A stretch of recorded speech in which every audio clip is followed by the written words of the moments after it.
Semana que acaba, semana que começa. A semana passada foi dominada completamente por bancos centrais.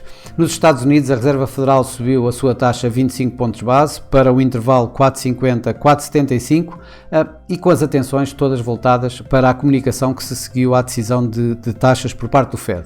O Sr. Powell foi menos conseguido, digamos, na sua tentativa de convencer os mercados de que o Fed continuaria a subir taxas de juros e a mantê-las durante bastante mais tempo aos níveis atuais, na medida em que a sua comunicação foi um pouco mais dovish do que gostaria de esperar, inclusive colocou-a de alguma forma muito próxima a dependente já de dados futuros da economia, em que o mercado viu isso já como um sinal de que poderia estar perto o fim do ciclo de subida de taxa de juros, apesar do Sr. Powell dizer por variadíssimas vezes que o trabalho ainda não estava feito, que ainda não estava terminado e que o Fed continuava bastante comprometido no combate à inflação. Mas ainda assim os mercados, digamos que não o ouviram tão bem quanto isso, na medida em que as taxas de juros caíram bastante naquele momento e com o dólar também ele próprio a cair.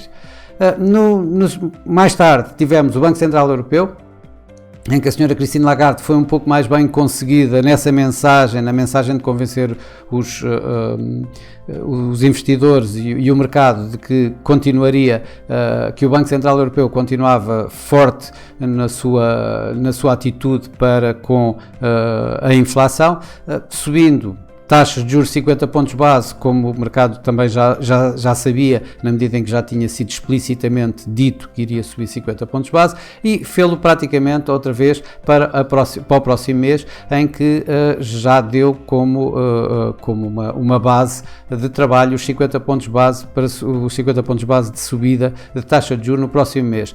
O mercado continua indeciso o que acontecerá depois, mas já está a descontar os tais 25 pontos. O euro nessa altura ganhou, as taxas de juros também caíram um pouco, mas não tanto quanto nos Estados Unidos. Isto era uma prova de que, de facto, a mensagem passada pela senhora Christine Lagarde foi mais bem conseguida do que anteriormente com o responsável do Fed. Também tivemos ainda o Banco de Inglaterra a subir taxas, subiu também 50 pontos base, mas aqui o Sr. Andrew Bailey deu mais indicações de que poderá estar bastante perto o fim de ciclo de subida de taxas de juros.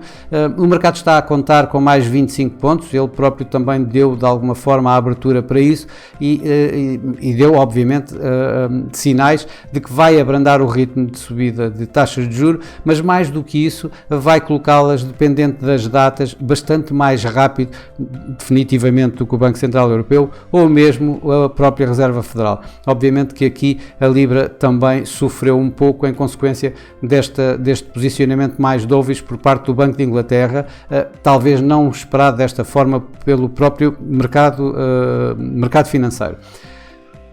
A alterar um pouco a situação toda tiveram os dados económicos e mais no final do dia, como já vamos ver. Se tivermos logo no início da semana que eram importantes os dados da inflação na Europa, a inflação caiu de 9,2% para 8,5%, bastante abaixo daquilo que se estava à espera, dos 9%, mas atenção aqui que não temos os dados da Alemanha, que por razões de ordem técnica tiveram que ser adiadas a sua divulgação para esta próxima semana. Portanto, aqui nestes dados não temos os dados referentes à Alemanha, que poderão fazer subir um pouco aqui estes dados da inflação e que vamos ver daqui a umas semanas com a revisão destes mesmos dados. Nos Estados Unidos tivemos um ISM em que o setor manufatureiro continua a cair e o setor de serviços acelerou bastante. Isto numa altura já depois do Fed e numa altura ainda por cima, depois dos dados do mercado de trabalho que cilindraram completamente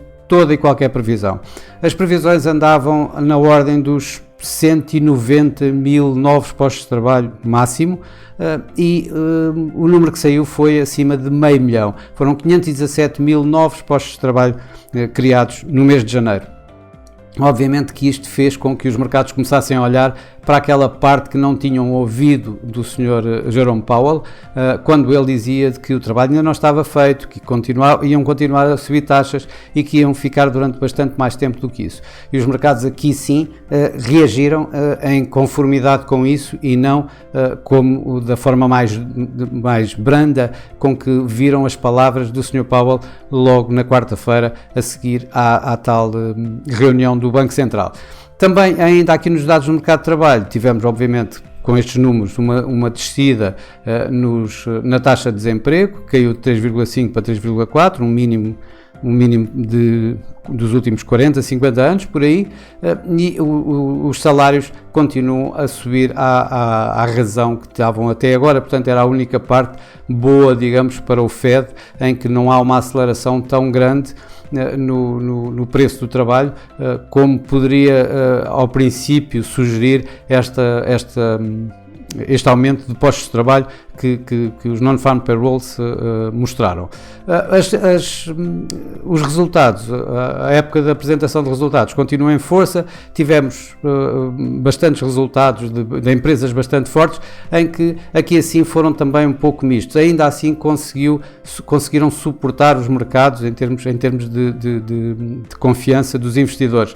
Apesar de a Apple falhar um pouco com as projeções, a Amazon com as receitas, mas a Meta, por exemplo, teve uma subida forte de utilizadores e com projeções futuras bastante interessantes, o que aqui suportou de alguma forma também os próprios mercados acionistas. Mercados acionistas esses que esta semana terminaram o mês de janeiro, que foi um excelente mês. Podemos dizer que, por exemplo, em Hong Kong o Hang Seng ganhou mais de 10%.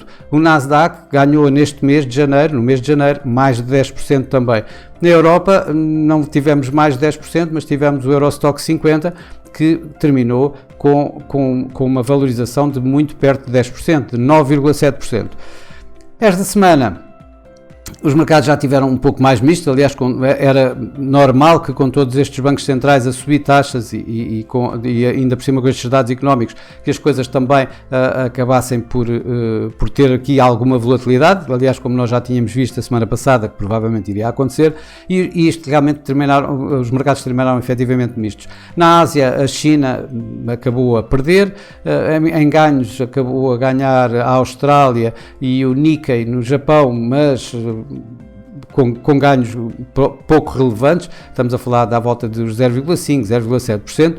Na Europa os ganhos já foram bastante melhor, tivemos ganhos à volta dos 2% esta semana, enquanto nos Estados Unidos fomos desde praticamente flat no Dow Jones, que acabou a perder marginalmente 0,17%, 15%, até ao Nasdaq, que tem vindo a ganhar nos últimos tempos com as taxas de juro, as yields obrigacionistas a cair, e mais uma vez foi impulsionado e acabou a semana a ganhar cerca de 3,3%. Por cá, por Portugal, bom, o PSI 20 andou um pouco contra a corrente do que foram os mercados na Europa e perdeu ligeiramente, 0,21%.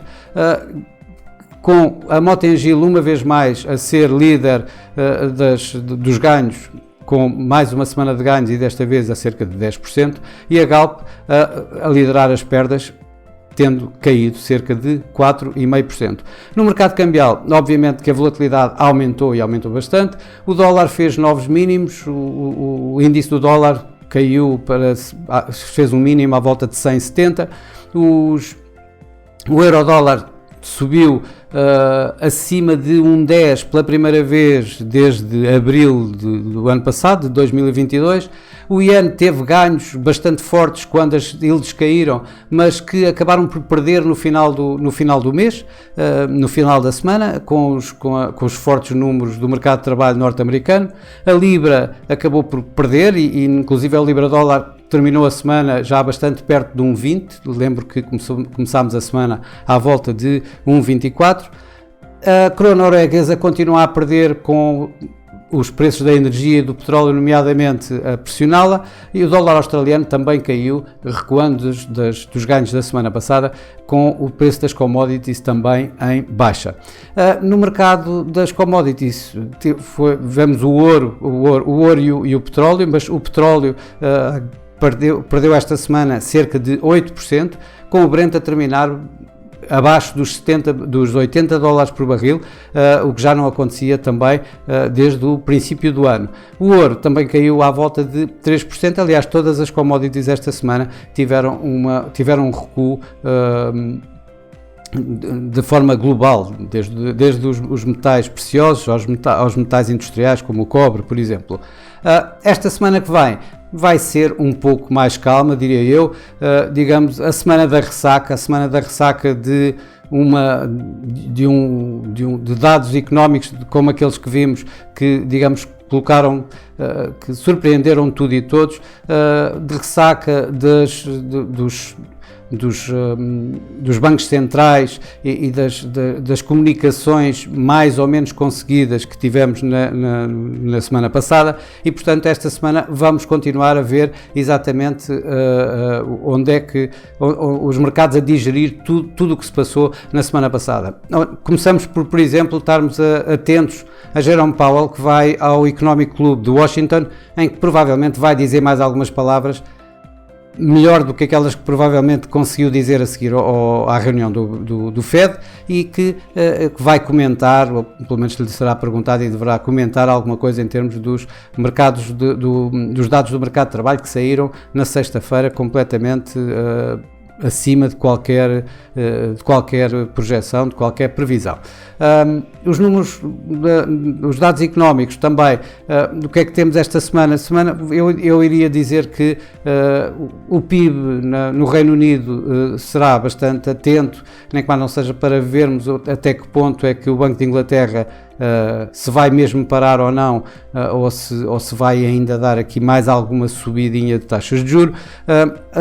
Obviamente que vamos estar bastante atentos aos níveis de inflação na Alemanha, até para ver o que é que acontece com os de inflação da zona euro na semana passada, e nos Estados Unidos vamos ter a confiança do consumidor da Universidade de Michigan, que vai ser bastante também acompanhada, até para vermos o que é que está a acontecer depois daqueles números que nós vimos na semana passada do mercado de trabalho. Vamos ter mais bancos centrais, de menor importância, obviamente, do que as da semana passada, mas ainda vamos ter o Reserve Bank of Australia, que é provável que suba 25 pontos base a sua taxa de juros, e ainda de destacar também o banco sueco, o Riksbank, que deverá subir entre 25, o mercado está dividido entre 25 e 50 pontos base na subida da taxa de juros para este mês. Teremos a continuação das empresas a apresentar resultados. Desta vez temos empresas como a Uber, a Walt Disney, a Pepsi, a BP. Portanto, vamos ter aqui assim mais uma semana bastante preenchida de dados de empresas. Só do SP500 são cerca de 95 empresas que vão apresentar resultados durante esta semana. Portanto, uma boa semana para todos. Bons negócios, e para a semana cá estaremos uma vez mais. Até lá!